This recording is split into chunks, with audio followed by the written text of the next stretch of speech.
happy Thursday, everyone, and welcome back to another episode of the I-5 Corridors Traffic Report. Tyson Alger here, joined by Justin Myers. Yes. That was a lot of points, man. That was a lot of points on Saturday. I try not to get bogged down in statistics too much. Like, obviously, statistics run our lives if we're going to be fans of sports teams. But every once in a while, you'll get, like, a stat where you're like, huh, that one's interesting. Most points given up by Oklahoma State since the founding of the state of Oklahoma. That's what happened at Autzen Stadium on Saturday. So, like, there's always, now that we have the internet, now that we have AI, there's always some sort of, statistic anomaly or scoregami or all that stuff. But every once in a while, you get a stat and you go like, oh, okay, so this was a big deal. It was the most points that Oklahoma State has given up since the state of Oklahoma was founded, which I believe was 1907. We were sitting in the press box, and when it got to 69-3, which was right at the end of the third quarter, there was no scoring in the fourth quarter, mind you. You start doing looking through the history book to see Oregon's largest win since whatever. And then all of us start going, I think this might be their biggest win against like a Power 4 opponent. And so I went with that, and it was true, but boy, was that like a little bit of anxiety of going like, there had to have been a chip, there had to have been a chip win that was, but no, like we're 4 days removed from that game. The Ducks are 2-0. There's still this whole chorus of they haven't played anybody, but that was still a Power 4 team that they put 69 points on Saturday. And I came out like, I don't know what to think coming out of that, because if we're just judging by like what's been in front of us, Justin. Yeah.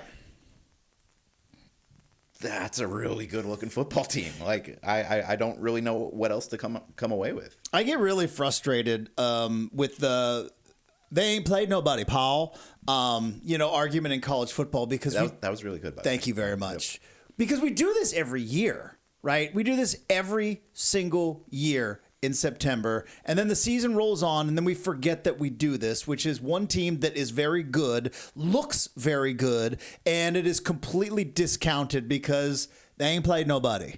And haven't we all watched enough football in our lives to know that when you see greatness, when you see excellence, when you see a massive talent disparity between one team and another, that you can instantly recognize it? Like, why do they have to be tested for them to at least be acknowledged as potentially the best team in the country, which I think they are? I mean, I think there's about you're going to go that far. I'm going to go that far. Okay. I think there are 5 or 6 teams right now in the country in college football that have looked as good as Oregon, but you can make an argument with just 2 weeks in, which is what we do. We can't fast forward till they play Penn State. We got to talk about it now, Tyson. And right now, I know that Oklahoma State has got to win, Ohio State has got to win against Texas. I know that LSU's got to win against Clemson. I get all that, but I've watched a lot of football in my day, and not saying I'm some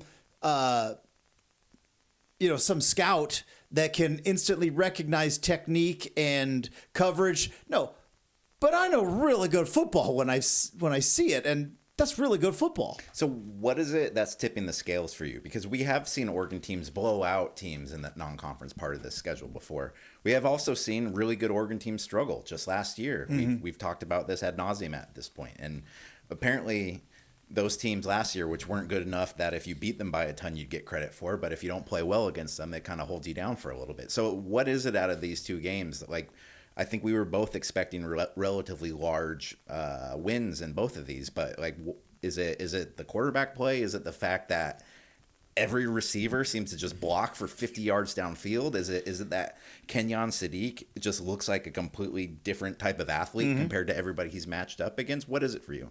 That you can't nitpick anything. Like, we live in a nitpicking world, especially in college football, when you're just trying to find something relevant to talk about. Because I did sports radio for 20 years. Coming in and saying, these guys are awesome, we'll be back after the break, is not compelling content. To do compelling content, you have to find something. Name me one thing in the 8 quarters of Oregon football that they have played, other than a missed field goal and maybe not go for 2. Like, other than that, there's nothing you can even nitpick. I've seen Oregon teams where you would watch and they would put up a ton of points and you go like, that defensive backfield might have gotten tested a little bit, or the offensive line really didn't quite have that surge. Like, every phase of this football team is good, if not great, if not elite. There is not a part of the football team in 8 quarters where you can go, yeah, but boy, that if they don't fix that, that might cost.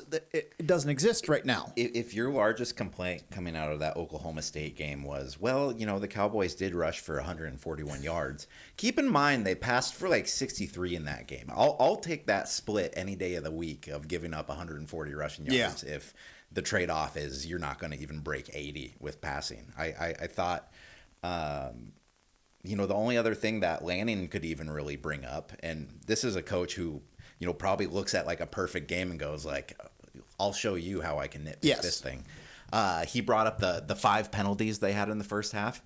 Mind you, they had 1 in the second, so it's a problem that they kind of like course corrected midway through that game. But yeah, I've found it to be incredibly impressive. And as you mentioned, I do remember a few games even over the last 10 years or so where they've had these blowouts, but it's just like, there's a couple explosive plays that the defense, it kind of seems like it's generally on the defensive side. We do cover Oregon, so I do understand offense has kind of been the pedigree. But yeah, man, what sucks is it's going to keep looking this good for probably 2 more weeks at least, because Northwestern's not good. Yep. Oregon State, I'm sorry. They're very bad. Yeah, they're not good either. They're very bad at football. So we're going to be kind of in this holding pattern of Oregon looks really good, but up until the Penn State game. And sometimes the schedule kind of works itself out that way. It's going to be kind of backloaded, but wasn't this the same question last year, or would have been? Like, if Oregon would have dominated Idaho and Boise State, we would have been like, well, we're not going to know until Ohio State.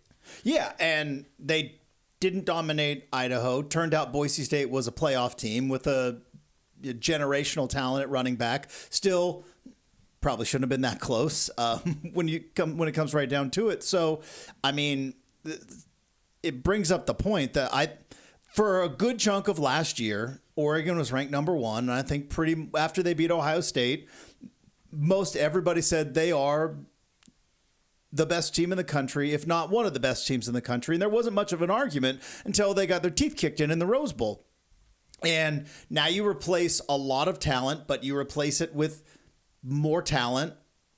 A lot of it's paid for, which Mike Gundy paid for in a different way on the scoreboard for pointing that out. But do you think the Gen Z mullet trend is just over now? It's got to be. Yeah, we got to be done with that. Like, it was a fun 2 years that like it came back. Was that they do mustaches too though? I was going to say, is that like the millennial mustache? Because I've been guilty of that quite often throughout it. Okay, let me ask you this, because I have we've discussed this vaguely on this podcast, because I like to keep it jovial and light. Yeah, right. I know that if you judge me for anything, it would be for my musical taste. Fair. I'm not agreeing with the premise. I'm just agreeing with the progression of what you're saying. Yes. I judge you for way more than that. Well, you keep that inside. It's the music where you go like, Yeah. And there is a country music performer right now. His name is Riley Green, and he is handsome as hell, and he has got a mustache. And I'm not gonna lie, my wife seems to think he is very talented, and to a point where I was finally like, Kelly, enough with the Riley Green. I get it. So lately, as I shave, I try to keep clean shaven. Luckily, I've got the light hair, so I can. Right. The 5 o'clock shadow can extend 3 or 4 days. I saved the mustache for last, just to give it a look, just to give it. Should I?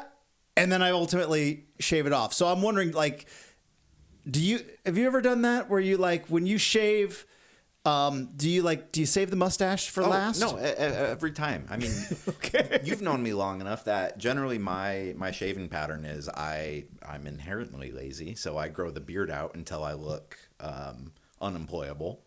And then generally the beard turns into a mustache for about 3 weeks or so. And then Gotcha. And then I start to tinker a little bit too much. Like you go up a little bit high on one side and you're like, oh no.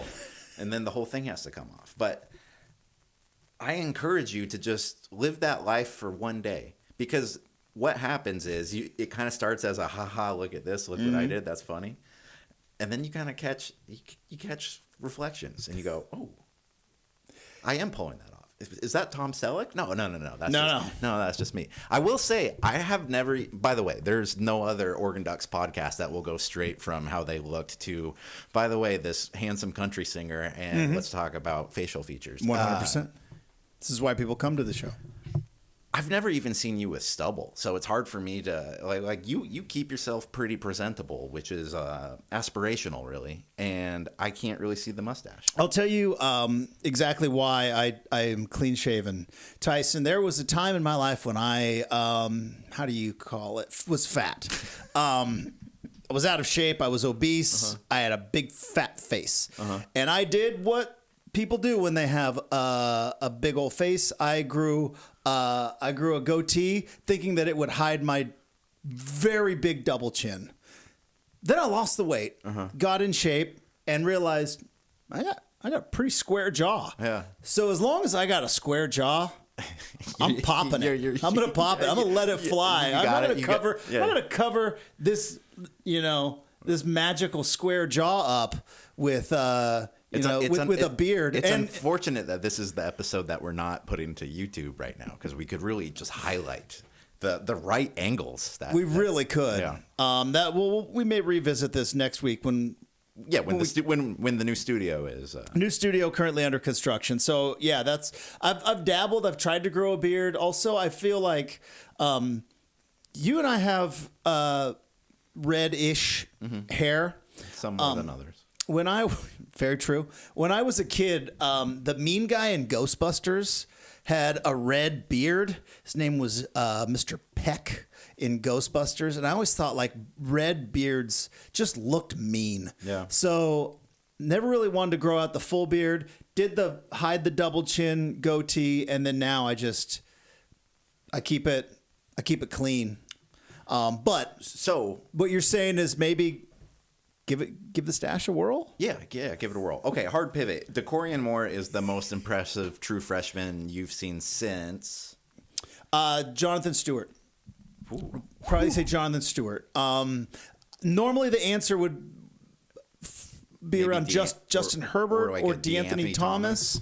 But DeAnthony Thomas, and again, I know it's 2 games and I don't want to get out over my skis, but like Jonathan Stewart was like, and he did have an ankle injury his true freshman year, so it wasn't like full on, but when you saw him play football, he did not look like a true freshman. When Justin Herbert came in and threw that pick against Washington and then, had a couple of struggles, but also had some magical games in that 2016 season, you could see the potential there, but you're also like, but there's some true freshman stuff there. DeAnthony Thomas the same way. Like when he was put in different spots, and boy, he was an absolute headache for defensive coordinators. But there were other times where you're like, there's some true freshman stuff there. When Jonathan Stewart came in as a true freshman, he looked like a redshirt junior and played like it. I don't see any true freshman stuff when I watch DeCorian. That play that he made on the 3rd play from scrimmage, where he catches the ball in stride, puts on the brakes, splits the defense, ultimately score. Like, that's not true freshman stuff. That's such physical awareness, spatial awareness. I don't know what you would call that, but like it's the football instincts that he has already is unbelievable. That play in itself answered so many questions that like we had coming into the season, because it's like, okay, like what's Dante Moore look like when he throws the ball? He throws a pretty nice deep ball. How's the running back kind of quartet going to be able to replace Jordan James? And so, well, Noah Whittington picked up a hell of a block on that blitzing linebacker there and just cracked him to buy time. Well, DeCorian Moore, he's got a lot of hype. He's a 5-star, but there's no way he could like come in and have like an impact like a Jeremiah Smith, if you will. And again, that's still super lofty. This kid caught that in stride after beating his defender, had the wherewithal to know that there was 2 other people closing, put on the brakes. Like it was, yeah, man. He's a lot bigger out there than I thought that he was going to be too. I think that I've gotten enamored with like the plus 6 foot like size on the depth chart, but he comes in at like 5'11", but he's not. He's not like a Tez Johnson out there. You know, he's got some size and some physicality to him too, and it's been fun to watch him, especially blocking on certain runs as well. I'm glad you brought that up because I think it's a testament to coaching, but also why I think that this Oregon team could be very, very special. Like, we do live in a world where college football players have the most power and leverage as players than ever in college football history, right? Never before in history could you leverage the money you make. Never before in history could you leverage the transfer portal. And anybody that's listened to this podcast for a length of time knows that I have an ultimate fear that college football is going to turn into a business transaction like the NFL. So with all of those things, right, you could transfer whenever you want if you're not playing. You could negotiate for more money. To get superstar players to do the dirty work. I think that's another. You ask, like, what are the things that are kind of setting this team apart? Why do you in 2 weeks feel like they could be one of the best players in the country? Because Noah Whittington doesn't need to put his body on the line for that blitzing linebacker. He could have given it a half effort, but he went toe to toe, took a lick, and ultimately led to a touchdown for Oregon. Kenyon Sadiq does not need to block as much as he does. He is going to make a gajillion dollars in the NFL because he is an absolute weapon at tight end, which is becoming kind of the value spot in the NFL. He doesn't need to go. Dude, that poor linebacker is probably like, bro, I'm not close to making the tackle here. Not even close. like, get away from me. Even DeCorian Moore blocking downfield. I can't remember who scored on it because so many dudes scored, but there was the play where Sadiq kind of it was end around reverse. Sadiq faked left, was fast enough to then come back around right, block, but then also there's an offensive lineman 5 yards into the end zone. I think that was on Jaden Lamar's touchdown. Yeah, there you go. Like, the fact that you can get these highly paid, there's no disputing that, superstar athletes to do little things, to do dirty work, to do things that usually the try-hard guys have to do, that's where you have a special team. And I think that's impressive in the era that we're in, because I think the worry with like the whole transfer portal era is that like you're not going to get that fusion, if you will, just because it's so many guys that are on 1 year or kind of mercenary type things. Like, where do you get that like we're going to all pull in the same direction as a team feeling? And yeah, again, throw out all the qualifiers. Montana State lost last week again. Oklahoma State might not have a coach in a couple of weeks. I don't care. It's as good of a 2 weeks as I've ever seen Oregon play football, and I've watched a lot of Oregon football over the last 12 years. I think the thing about this game, because we talked about it last week, that you knew that Lanning was going to use the Gundy comments in a certain type of way. By the way, hat tip to the Autzen PA system throughout the game. Was the entire game. Just, I loved as everyone's getting off the field. They're playing Money Talks by AC/DC. If I'm not mistaken, other than the normal game day playlist, right? What's the third down song? Dun, dun, dun, dun, dun, Joker and the Thief? I think so, yeah. And, the normal songs that you are accustomed to hearing, I believe every other filler song was somehow money related. They're so good at trolling, man. And like Gundy has to be going like, I didn't even say anything that bad, guys. Like, but I mean, the fact that going into the game, I was like, boy, if Lanning has a chance. And I don't know, Tyson, it didn't even feel like they were running it up. I've been at games where coaches are running it up, where they are on purpose keeping starters out, on purpose running trick plays, on purpose going for two. Like, I've been at games where you're like, that guy is coaching with two middle fingers in the air. This wasn't that. This was just, we are so much better than you. All we have to do is just step on the field, and it's going to be over. I saw a couple of OSU fans tweeting about that after the end of the third quarter, and it's like, the last 14 points came because your quarterback threw it right to the Oregon player. Like, that was pretty crazy, though, because I'm pretty sure the Ducks had a rushing touchdown and then the 2 pick sixes, so it was basically 21 points on the board in the span of 55 seconds. Like, that's a scoring spree that would make Chip Kelly's Ducks blush. Going back to kind of the original topic, which is kind of what is it about this team? Another thing I'll throw on, I feel like the last 2 weeks, like running and throwing have been like massively balanced. This last game, they had 300 of both. Yeah, to an absurd level of balance, which usually, kind of like you said, in these kind of blowout games, there's like, they hit 2 or 3 like 90-plus yarders or 2 or 3 80-plus yarders, or a special team score is like, no, we can run right through the middle, score. We can now pass deep, score. We can run a screen. They scored on every possible thing in the playbook. What do you think's the more likely outcome?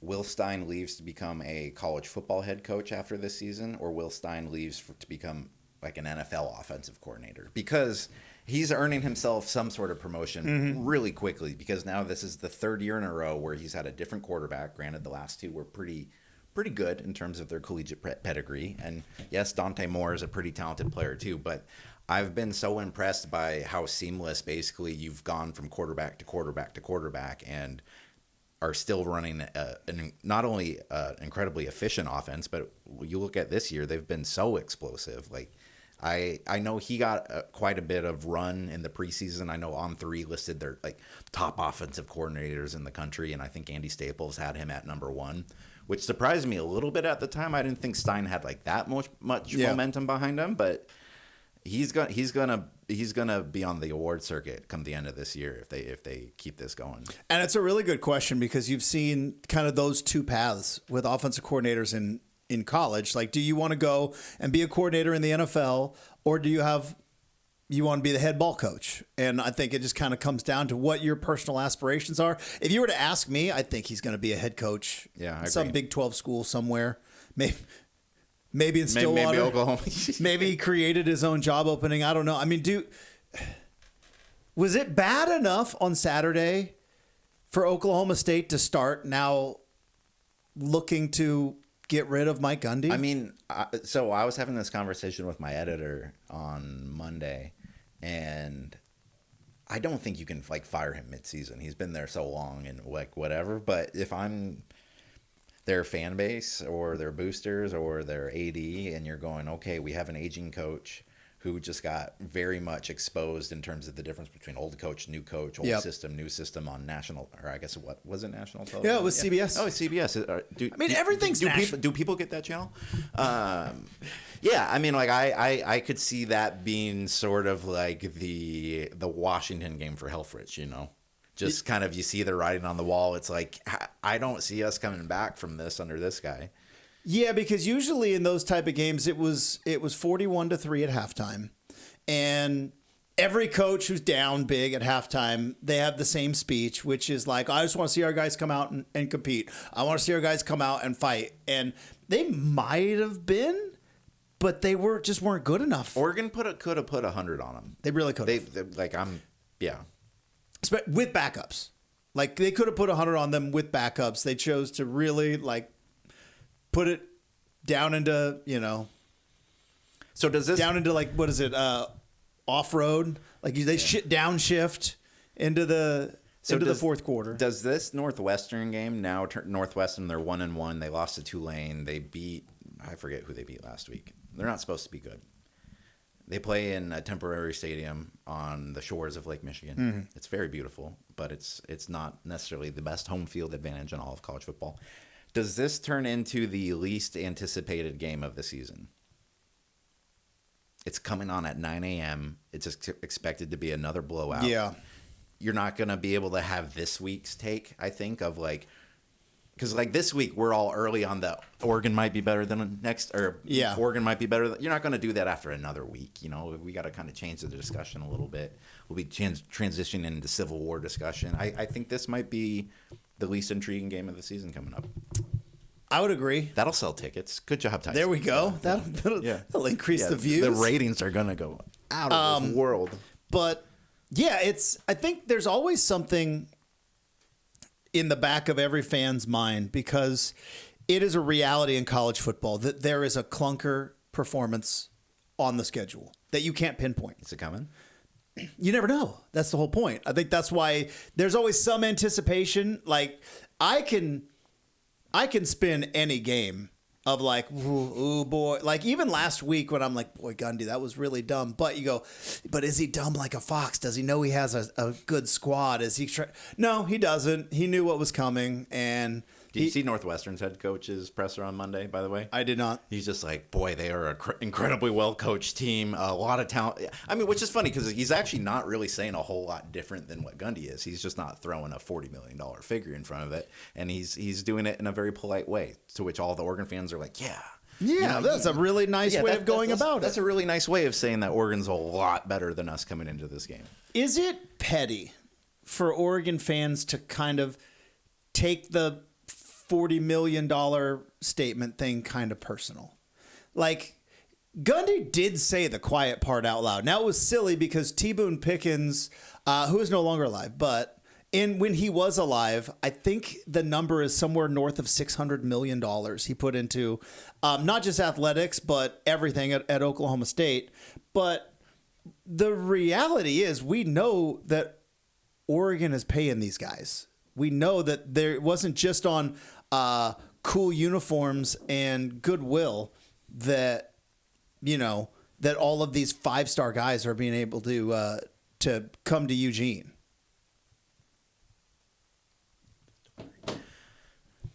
Yeah. Sorry. I mean, and listen, I love sports pettiness. It's one of my favorite. I am as sports petty as anybody is out there, because you can find a little thing, but also it's like, well, Gundy said is like, he said that you paid all your players, which you do. But it's always seems like a slight, like they say the only reason we got all these players is because we paid them. Yeah. And yeah, who cares? I think if anything, maybe Oregon fans are just a little tired of because like even before the paying players thing came out, it was just like, oh well, Oregon's just successful because they've had the infusion of Nike and the Nike money, and it's always just because of this. Yeah, and I think Oregon fans are like, hey, like we've been swimming in these deep waters long enough now to just like, hey, acknowledge that everyone does it. It's not just because of Phil Knight and Nike, and if it is, well, it's just that means our alums are better than your alums. No, it's just like that. Like that's the game now. Like that's college football. So now going back to kind of how I can talk myself into worrying about every single game on the schedule. There is something in me where it's like, it's very early, right? 9 a.m. kickoff. And Justin, did you know that they practice at 9 a.m. every day during the week? So this is actually traditionally when they are used to getting out on the field. I love that. Mm-hmm. Still, early time for a kickoff. Mm-hmm. Nobody, like 12,000 people? I think so. Roughly? Yeah. In a temporary stadium, right? It's not like everything about it is different. And I've always thought, like in college football, when you get out of your routine, it's why I thought Washington State always had a home field advantage in the old Pac-12, Pac-10 days, because getting to Pullman is hard. It's a bear. It is a pain in the ass to get to Pullman, and it just throws some teams off. Whereas, like, I wonder, like, all right, like, are you going to be getting dressed in an actual locker room? Do you have to like get dressed somewhere else and then get bussed to this temporary stadium? The normal atmosphere of a Big Ten football game isn't going to be the same. And like coaches always say, you got to bring your own juice. Or it's like all those years where you would travel down to Stanford and it's a library. It is just brutally quiet. And you're just like, Boy, they look sluggish today. I wonder why. So that is my irrational fan worry list for Saturday morning. If you were to take out crowd noise as a factor, what do you think is more susceptible to just your team playing funky in a road game, football or basketball? I've seen a lot of basketball games where like a team comes out and they just shoot like 15%, and they just look half, and absolutely. It's just like whoa, you know.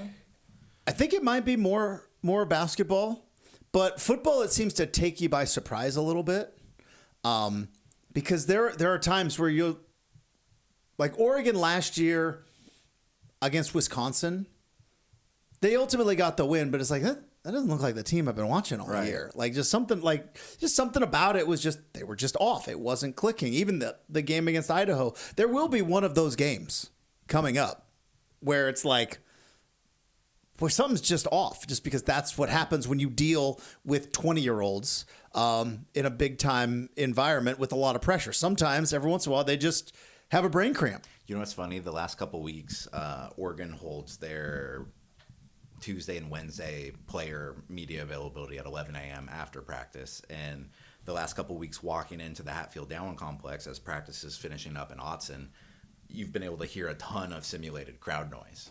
Like that's they're just kind of working on getting plays in and running stuff while there's noise. Walking in this week, yesterday and today, nothing. And I'm sure that it's not a cause and effect, but it was just kind of funny that you are going to a stadium where there's probably not going to be a whole lot of crowd noise, and it hasn't been front and center at Oregon practice as we've been around. You know, like those apps on your phone where it'll play like calming nature sounds to put you to sleep. Do you think like they would do that to like maybe work so you stay awake because it's got to be pretty tranquil there. Yeah, like you got the lapping of Lake Michigan. Exactly. So it's just like you got the nice kind of calming, tranquil view and noise of one of our majestic Great Lakes that you're playing football on. Maybe you put that on the big speakers to say, hey, we got to find our own. We got to fight through this because you guys are all going to want to be sleeping on the sideline. Somebody asked Lanning at his press conference today if they were going to bring the big inflatable duck and put it in Lake Michigan, which would be funny if they did. But, I don't know Dan super well, but I don't think he'd spoil that in a press conference. No, I don't think anybody would. So what do you think? You think the inflatable duck's coming? No, they're not going to do. Where is that duck? It was a year and some change ago when they put a big giant inflatable duck in the river outside in Indianapolis. Like where is that duck? My dream is Oregon has sort of a past gimmick graveyard, almost like like those like 747 grave sites like outside of Arizona where they just bring all the old planes to go retire them. I hope there's a warehouse that has like the Joey Heisman. The Joey Heisman billboard's out there. It has the Bo Nix arm that was on the wall in Texas. Robo Duck is buried. Robo Duck is definitely there. The helmets from the Vegas Bowl in 2006. The Washington uniforms in 2016. Basically all the. Actually, the entire 2016 football staff is in there. The Lewis and Clark uniforms are there. The Washington State Pride uniforms are there. The pink helmets that they wore in 2014 when they lost to Arizona, they're buried in there.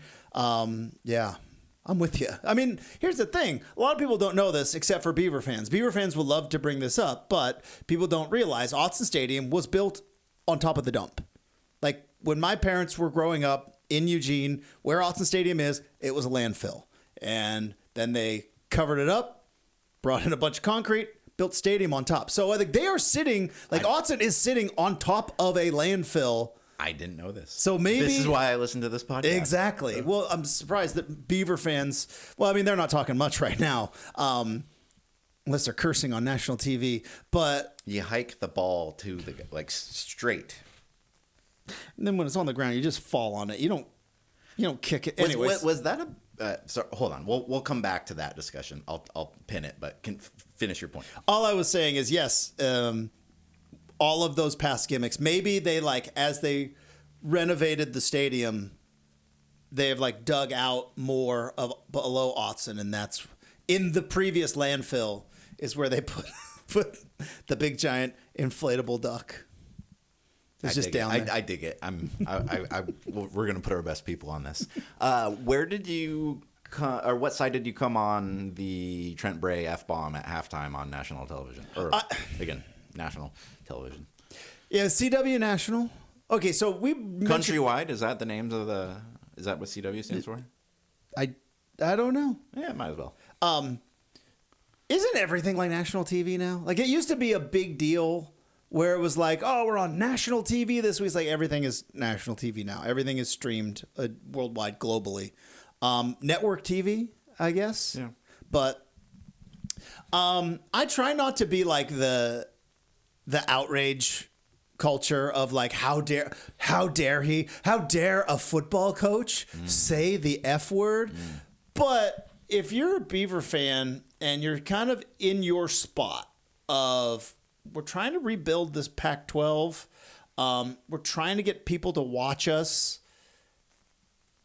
having your coach drop an F-bomb at a halftime interview is probably not the best look. I get it. Especially when the game's not quite out of hand. News at 11, football coach talks like a football coach. I get it.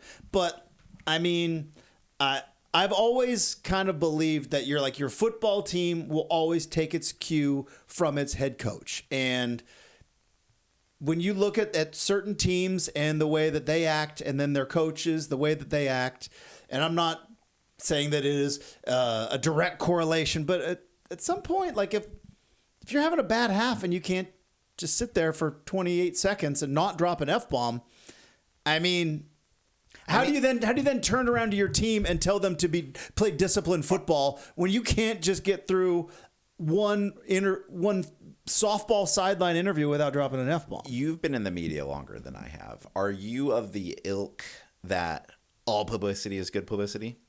Because within 10 minutes of that F-bomb, I saw Awful Announcing post an article about it. The Oregonian posted an article about it. Then CBS posted an article. It's probably the only way that Oregon State was making any sort of national headlines coming out of that college football Saturday. Well, I'll take that. There was one other way. I think the worst special teams play maybe in the last 5 years of college football. Take me through it. So it starts with a bad snap, Tyson. And again, I've never been a punter at any level. Let alone at the major college football level. So I don't know what is running through a punter's head when Fresno State special teamers are zeroing in on you and your thought is, get this thing away from me. But the idea to then kick it like you were playing kick the can. Did you guys play kick the can in Alaska? I love kick the can.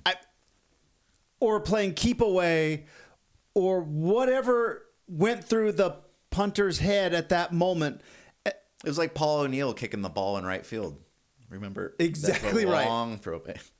And then to have that kick go directly into the arms of your opponent and then have that opponent score a touchdown. Not how you draw it up. It is not how you draw it up. You don't practice that one. But think about the things that had to go wrong. Statistically, what had to go wrong? Bad snaps happen. Usually you just fall on it. This time you decided to kick it. Then when you decided to kick the ball, it didn't go out of bounds. It didn't go back as a safety. It went right into... And then usually, unless you have the actual return set up, you're not going to score a touchdown. I mean, the cruel symmetry of that is as Bray was dropping his F-bomb after the worst special teams play in college football history, Dan Lanning had yet to use his punter yet this season. You come into the stadium, they have the kind of the depth chart cards, and Oregon is quick to say that's not the depth chart. We don't have a depth chart. That's just who started last week. And so listed at punter, they have a big NA because they didn't use the punter against Montana State. So I tweeted what I thought was a pretty funny quip. It seems that Oregon's planning for another perfect offensive day today. you get like halfway through the third quarter before the punters come out. I was like, oh, they almost did it again. So I think we're going to come back with a special 2-hour episode for premium users. Just we're going to fully dive into those 2 punts that Oregon did. 100%. It's James something Ferguson. It's the Aussie punter. He hasn't played enough quite yet. I always like it because he doesn't say football. He says footy. Footy. Which makes me laugh every time. Hey, can you kick a footy? And it's like when he. Do they have a handsy? So like there was, I can't remember which video thing it was because Oregon seems to be, setting up their own streaming service. At some point, it's going to be like the Oregon streaming service. Are you paying for the O? Exactly. But there was one of them where they were kind of going into his story, and it was like. And somebody came up and asked me and said, hey, can you kick a footy? And I was like, that's the funniest thing I've ever heard. And it also landed him a full college scholarship. You got a pretty good Aussie over there. It's not too bad. Yeah. But I can't get arrogant about it because it comes and goes. See, my problem is if I try to do Aussie, it then transitions into a really bad British that then somehow comes across Scottish. And then I'm just doing a Minnesota. How'd your first NFL Sunday of the season go? So one of my favorite Jerry Seinfeld jokes is when he describes sports fandom as we're all just rooting for laundry. Because it's true. Mm-hmm. We're all, Tyson, just rooting for laundry. I had no real opinions on Aaron Rodgers for a good chunk of his career. Then there was a point where you just kind of slapped your forehead and went like, shut up, man. Really, dude? Yeah. And then he puts on... And then he throws 4 touchdown passes. He puts on the black and gold and throws a couple of touchdown passes. And I'm like, he kind of had a point there, if you think about it. He might be better than Brady. That ayahuasca, maybe, might be something we need to look into. Yeah. I might do a darkness retreat, too. Yeah. The 24-hour live stream podcast of Justin's darkness retreat. Yeah, it went really well. I don't like the fact that the Steelers defense made Justin Fields look like an MVP candidate, but what are you going to do? Tyson, it's been since 2019. In 2019, against the Seattle Seahawks, Ben Roethlisberger blew out his elbow. And from that moment on, the Steelers have not had a quarterback that could legitimately throw an accurate ball longer than 15 yards, including Ben Roethlisberger's rebuilt elbow. And it was nice to have that on Sunday. So I had a great time. It's so funny that your guys is now kind of succession to Ben Roethlisberger as a quarterback who is older than when Ben Roethlisberger retired. Yeah, 100%. Youth movement, baby. Exactly. Hey, can he convert on 3rd and 8? And so yeah, he can. So I was rooting for laundry, and the person inside that laundry just happened to be Aaron Rodgers. So yeah. When it all comes right down to it, like we're all hypocrites, right? With there's so many. Like baseball was one of the worst. Like I was a Braves fan. All of a sudden, Gary Sheffield's on the Braves. I'm like, I don't think he did anything, guys. What are you talking about? Right. He's perfectly fine. By the way, thank you Braves for getting the Mariners offense back into gear, dude. I appreciate that. Yeah. Season's still going on. 1 game out, baby. They're still playing games? Oh, yeah. Your team's just kind of... It's kind of like the college football non-conference. They just get paid to take an ass whooping. All right. Since we naturally brought up baseball, we got to talk about what happened at the Phillies game on Saturday. Because, one of my favorite parts of early games... Not necessarily 9 a.m. games, but when you get that 12:30 game and Oregon looks really good and you get to watch a couple of games and then you get to settle in at the end of the night with a pizza and Sports Center and watch the highlights of the game you were just at. It's one of my favorite things about a Saturday at Autzen. And I'm watching Sports Center on Saturday night and the Phillies Karen thing happened. Right. And Can you explain the Philly Karen thing for people who might not be up to date with the latest Karen? Yes. So the Philadelphia Phillies were playing. Where was this? They were on the road. I want to say they were in Arizona. Yeah, that sounds right. Yeah. And there's not many fans in the stands. And all of a sudden, Philly home run, and a dad gets to do what I think, and again, I'm not a father, but I would imagine what all dads dream of when they go to a baseball game, which is, I'm going to get a home run ball and give it to my boy. And we're going to talk about that for years. When he's in the big leagues, he's going to tell the story about how I went to that Phillies Diamondbacks game and my dad got me a home run ball and he gave it to me and I kept that ball on my shelf, and that was the manifestation of this dream of me making the big leagues.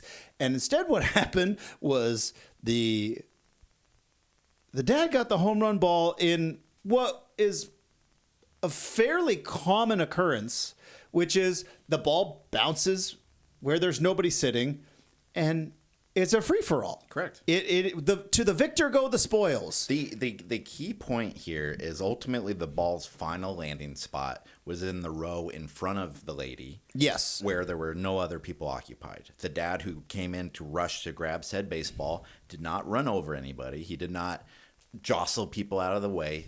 That ball was in completely fair territory. Continue telling yours.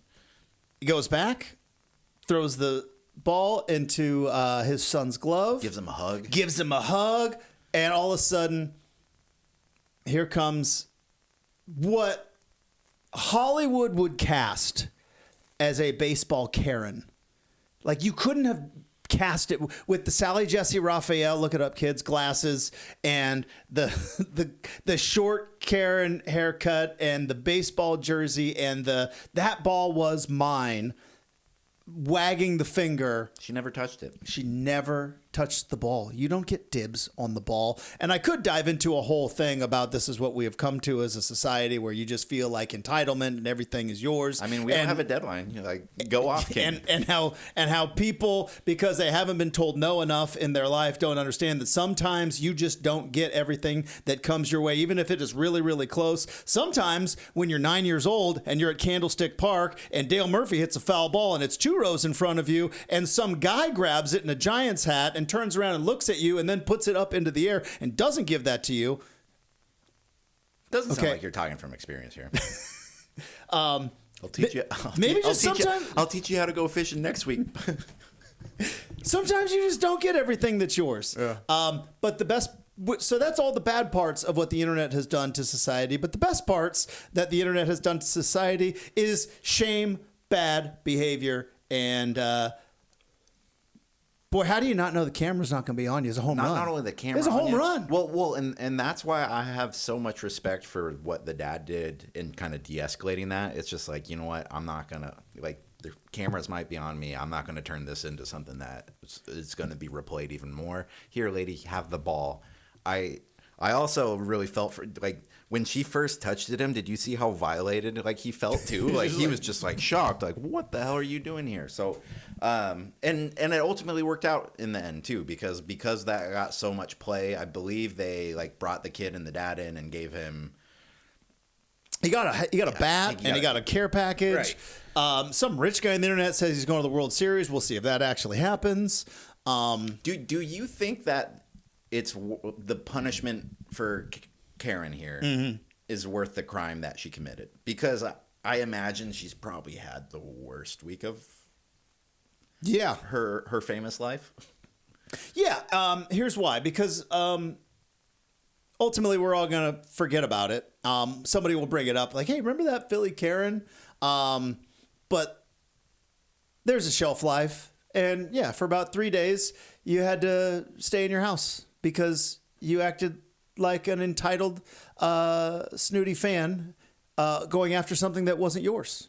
And so, yeah, I feel like the internet giveth, the internet taketh away. She got to keep the ball too. Yeah. Like, ultimately, where is that ball at? Oh, if I'm her and I had to go through all this shit to get it, I'm putting that on the mantle, right next to the cap and the glasses. It's one of those things too. So I worked in local radio for a long, long time, and in local radio we do a lot of silly promotions, and majority of those promotions are giving away what we called swag, which Michael Scott famously coined stuff we all get. It's crap. It is cheap, promotional crap. Usually t-shirts, sometimes bumper stickers, but Tyson, the aggressiveness that people have and the feral nature that they have when something that looks like is heading their way, such as a t-shirt that they will fight to the death for. If you knew, and again, catching a home run ball at a Major League Baseball game is a dream that I never got to realize. Caught a couple of foul balls at minor league ballparks. I did give them to children because that's what you do as a grown adult. You should not be keeping a ball. But to think of like what that ball actually costs, it's probably $5. I don't know what baseballs go for these days, but I would imagine wholesale costs of that baseball was $5. And you're going to fight tooth and nail for that $5. It's a behavior that I've seen over and over and over again. So I roll my eyes a lot because like for t-shirts, for stuff thrown into crowds and including foul balls or home run balls. Yes, to a kid, that ball's worth $1 million. For you, it's a $5 souvenir. I've long thought the most powerful person in a stadium is whoever's holding the t-shirt up and ready to throw it in the stands. Because you, just regular Joe Schmo, all of a sudden can make thousands of people act crazy by just throw it this way, and that's also why I'm not a big fan of like the t-shirt Gatling gun thing they've brought out, because I think it takes away some of that personal connection between you being in the stands and thinking like, oh, I made eye contact with them a minute later, maybe they'll throw it my way. It doesn't happen anymore. Now it's just scattershot. I always do because again I've been both the thrower and the throwee. I think that's the same. If you receive the throw, catcher. Yeah, but it's not an intended throw. I don't know. Anywho, I've been on both sides of the aisle. There was one time, it was one of the first times they brought out the machine gun shirt thing, and they brought it out at Matt Knight Arena. If that thing shot 30 t-shirts, 15 of them ended up in press row. It was like me and Matt were just like holding our heads because it was just an onslaught of t-shirts coming at us from one other thing from the game at Autzen on Saturday I did want to bring up because we may have went too far with our jokes about how the Duck lost its head in week 1. So then I feel like the Duck dressing up in a costume that only children would know about was like the biggest screw you boomer. Dude, that made me feel old because I was asking people like, should I know what that is? And at our office at Lookout Eugene Springfield, there's a few younger people, and they're like, how do you not know what that is? And I was like, he should have come out with a neck brace. He should have come out looking like Bo Pelini after. But instead, was it Labubu? Yeah, is that what this is? I'm not aware. I don't know what that is. Like is it like this era's Beanie Baby type of thing? Like that dates me. I've always joked about what who would have been somebody that you and I, when we were younger, would have found ultimate celebrity that our parents would have been like, huh? I don't know. Like the way I look at YouTubers and streamers now, and people say like, no, that's a really big deal. Like I thought of like Pauly Shore. Right. Like when I was a kid, Pauly Shore, if I had saw him, I'd be like, oh my God, that's Pauly Shore. And my dad would have probably been like, huh? Who? I don't know. And that's how I felt when the Duck came out, like, huh? I don't know. I remember one time in Alaska, we were living in Palmer, and my brother was working at the muskox farm, as one does in Alaska.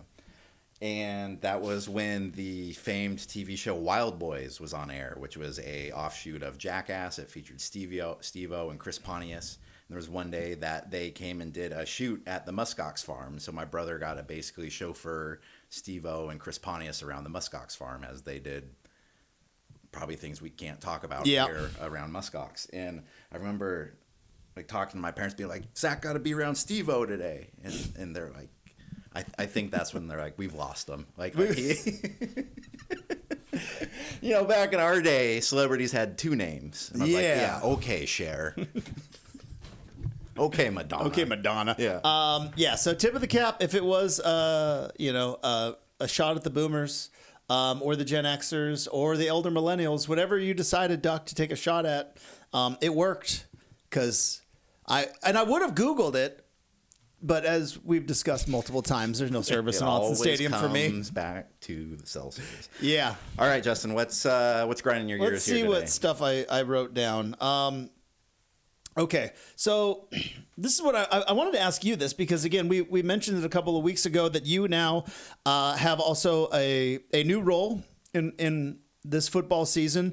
You are working for Lookout Eugene Springfield. Nailed it. Good word. Thank you. The hyphen gets me a lot of the times. It's true. And you are, Tyson, you are a tremendous writer. I don't just say that as your co-host. You are a tremendous writer. The written word has always been a struggle for me. Mm-hmm. I am envious but also celebratory of your ability to take thoughts and ideas and to translate to the written word. You have also heard me talk a lot, and it balances things out. Well, and that's what I was going to ask you. I also saw that now, as part of Lookout Eugene Springfield, you are doing a recorded stand-up wrap-up of the game. Now, I have done a gajillion recorded stand-ups, and I despise them. Yeah, they're very, very I tough. absolutely hate them. So I was curious to maybe take the loyal podcast listeners maybe behind the scenes. How did that go for you? You know, I used to do those a lot with Greif. Like back in the 2014, 15, 16 seasons, we always did probably a 2 to 3 minute post game stand up. And I got a lot better at them. What sucks is they're all still on YouTube, and it sucks being young in your career and getting better at something, but having like the evidence that you got better still be on the internet.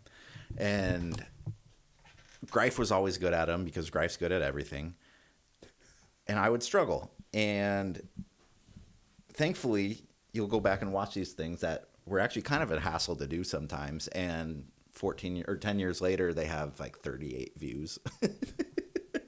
For Lookout, they're wanting to kind of like establish their Instagram channel and some of their socials and football content, especially right after the game's good. And so they want like a 1 minute blast. And I will say, I think doing this has helped significantly. The one I did after the first game, one take. I was also like, I needed to go. So I was like, we're getting this over with now. Like, I'm going to give you 60 seconds, and you're going to use all 60 seconds of it. The second one after this last game, it took me like 3 takes, Justin. Once I get going, I'm fine, but it's always like the first 10 seconds or so where you don't quite get the skis off the lift quite right, and it can really mess up your run the rest of the way. You know how when you watched The Last Dance, and am I going to compare myself to Michael Jordan? You're darn right I am. On The Last Dance. What shirt are you wearing right now, Justin? I am wearing, and shoes. I'm wearing my Air Jordan shirt, and these are Jordan 13s that I'm wearing right now. I feel Michael Jordan from my heart, which is where this shirt is, to my soles, my heart and souls. See? Keep going. Much like in The Last Dance, when Jordan came back to basketball, they're like, yeah, but he was conditioned to play baseball, and his body was built for baseball. My broadcasting muscle was built for live broadcast. Red light Myers, what they call me. You put the light on, I am good to go. And for the life of me, when I worked at NBC Sports, my poor producers, I could not nail a recorded stand-up. It took me so long. I could go, like, the Blazers acquired Carmelo Anthony literally 5 minutes before we were going on the air with The Bridge. And my producer was like, are you good? And I'm like, I'm good. Just roll B-roll. I can do 12 minutes. And I did. And I nailed it.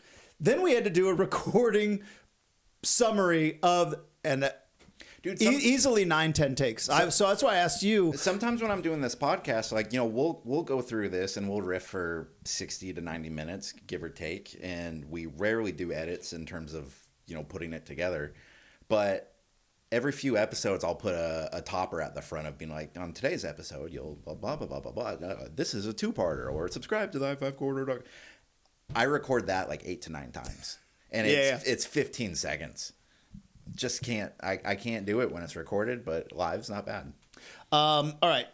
Couple of questions for you. I'm going to bring in you. I've done this before, but I'm going to bring you into not a disagreement, but a conversation that my wife and I had, and I'm curious which side you are on. Your wife's. Hold on, though. Well, hear me out. So Saturday was my birthday. No big deal. Happy birthday. Thank you very much. One of the things that comes with your birthday sometimes is your driver's license expires. And I had procrastinated and haven't been. Doesn't sound like you. Yeah. And I didn't get the real ID. So I was like, all right, I'm going to go do it. So 3 days before my license expired, it's like, I got to go to the DMV thing. Did it. Got the real ID. Boom. And I have now a temporary ID, and then they're going to mail me the real ID. And I show my wife my temporary ID, and she instantly goes, "You didn't smile in the picture." And I said, "Nobody does." And she said, "I do every single time." So, question to you is, do you smile for your driver's license photo? I don't have my wallet on me right now, but I don't think I wouldn't classify it as a smile, but it's not a straight, like, it's kind of like a grin. Yeah. But when you take your passport photo, you're not supposed to smile. I treated it as if it was a passport photo. Here, I can show you. It's like, it's just a. Oh, it's not a scowl. No, I've definitely seen that photo when I'm over at the 7-Eleven in those free magazines. Don't cash checks from this guy. Yeah, I just dated myself there. As people write checks. It's in the mug shots of Portland. You ever wrote a check at a grocery store? I haven't written a check Have you ever wrote a check for anything other than rent? Do you think they still teach kids how to write? There's no possible way. There's no way. I would be like, "Oh, Tyson, what's the smallest amount you've ever written a check for?" But you didn't live in that world. I mean, no. But believe me, like there were some, like, early Alger took advantage of his checkbook. Okay? All right, so I said no. Nobody smiles for a driver's license photo. She said everybody does. So that was the back and forth. So you're so is she like full on smiling in hers? I think so. Yeah. And I told her that the only reason you do that is because you're hoping that the cop thinks you're cute and you won't get a ticket. She did not find that funny. I thought it was hilarious. You have a couple of like credentials. When you get like a credential picture, do you throw the smile? No smile there.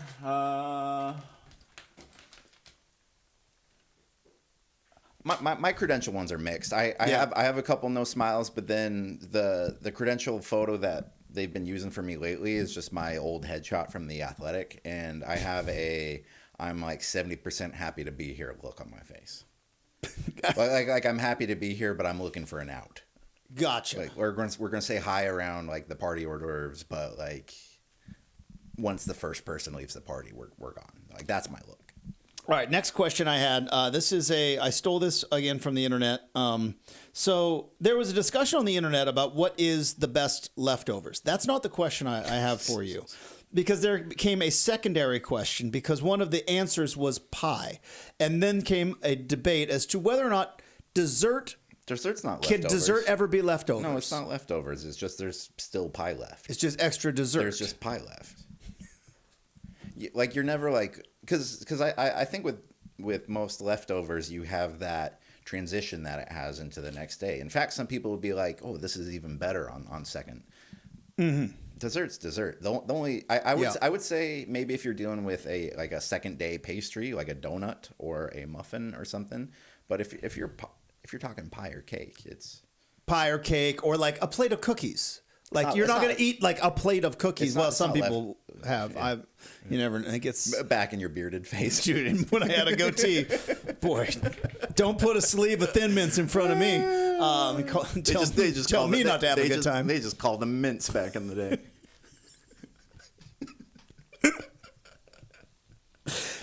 But if there were some that were left over, it's just cookies. Right. It wouldn't be a leftover. That being said, back to the original, I feel like the two obvious answer for what are the best leftovers is pizza and Chinese food. Is there anything else you feel like is even in the discussion in terms of best leftovers? Pasta is very good leftover, I think. Yeah. Yeah, because it gives you like that hit of like feeling or of filling, of starchiness, of carbs. Mm-hmm. I'm also just saying this because we had some really wonderful pasta at my mother-in-law's on Sunday, and we had a ton of leftovers. And not only was it good, but I have identified this as an avenue for me to earn some brownie points by shouting out Joyce for her wonderful lemon pasta. Way to go, just Joyce. It was just lemon garlic pasta. It was tasty, delicious. And then the last thing I will bring up before we get out of here, on a radio station, when I had a show in Seattle, we had a segment. It was called Confessions, where it was a safe place. Did it lead off like, "These are my confessions"? You know a thing or two about radio production, because 100% it did. Wait, did it really? Oh yeah, not only led it with that song played on a loop throughout the entire 7-minute segment, and so the idea was that people would call in and confess things, and then it would turn into like a fun game of Have You Ever, right? So if you had done it, you're like, oh, yep, I've done that too. And so confession. So I have a confession to make. After fighting against it for a long, long time, Tyson, I'm an Apple Watch guy. I noticed that. I'm an Apple Watch guy. I was looking that on your wrist a second ago because I saw it give you the, "Hey, Justin, it's time to stand up." And I was like, I don't think I've seen that on him before. I've fought against it since they came into the world, saying that, you know what, I've got enough connectivity, but it got to the point where I broke down, and so I'm now an Apple Watch guy. And did you feel like an Apple Watch guy as soon as you put it on? Was it like kind of like stepping through a portal and you're just like, I'm here now? I mean, I didn't take a phone call on my wrist like most Apple Watch people do. Right. But boy, I started looking at those apps. Ooh, yeah. Like I'm Dick Tracy, another timely reference for the kids. And I see it. I see why people get sucked in. I see why. Meanwhile, my confession is on the flip side. I recently, after about 6-7 years on the iPhone train, I went to Android. I got a new Motorola Razr Flip. It's like one of those fancy, That was perfect. Like you hear that? You hear that? Oh God, that sounds good and satisfying. I love this phone. It's fun. It's different. I've gotten about 15 texts from different people that are just like, "Well, WTF are these green bubbles?" Yep. Wondering if I lost my new job already. Clearly you're in the poorhouse. Has something gone wrong? When somebody does go, like, if some people are just green bubble people, and like that they're a bit stubborn, and they're like, look, no, I'm not falling into your Apple world. My good friend from Rip City Radio, Chad Doing, he's always been a green bubble guy. He will never fall into the Apple world. And then there is, as yourself, you were a blue bubble person and chose, like, voluntarily to become a green bubble person. Dude, and I could see how some people would worry that you are maybe potentially in financial ruin. And like when I'm your color bubble, I'm all in. I'm going to city council meetings. I'm going to like the PTA of the blue bubbles.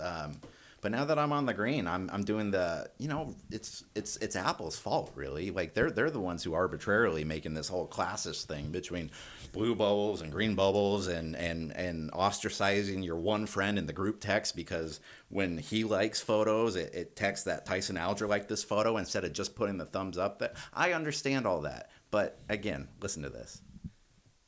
Oh, it sounds so good. There is something that I have missed about a flip phone. Mm-hmm. I will agree. It is not as satisfying to hang up on someone, by just, tapping a screen. I was on radio earlier today. I got the call coming in, and I like flipped it open and said, "Talk to me," and it felt good. It felt cool. It wasn't cool, but it felt cool. Because I like watching like old shows, and like when you watch like a old West Wing, and they're like, "Oh, you have an important phone call on this," and you could slam it home after you emphatically make your point. And you were able to do that, and I'm a bit envious. That being said, I'll stick with my blue bubbles. Yeah. Well, whatever color bubble you are, we are appreciative that you're listening to us on the I-5 Corridors Traffic Report. If you're listening on iTunes or Spotify or wherever you're listening, do us a favor and give us a rating. Maybe leave us a review. Leave a comment. Just let us know you're listening, and we will be back next week after Oregon scores 50-ish. Something. I mean, like we might as well just record it now, Justin. All right, we'll talk to you guys next week.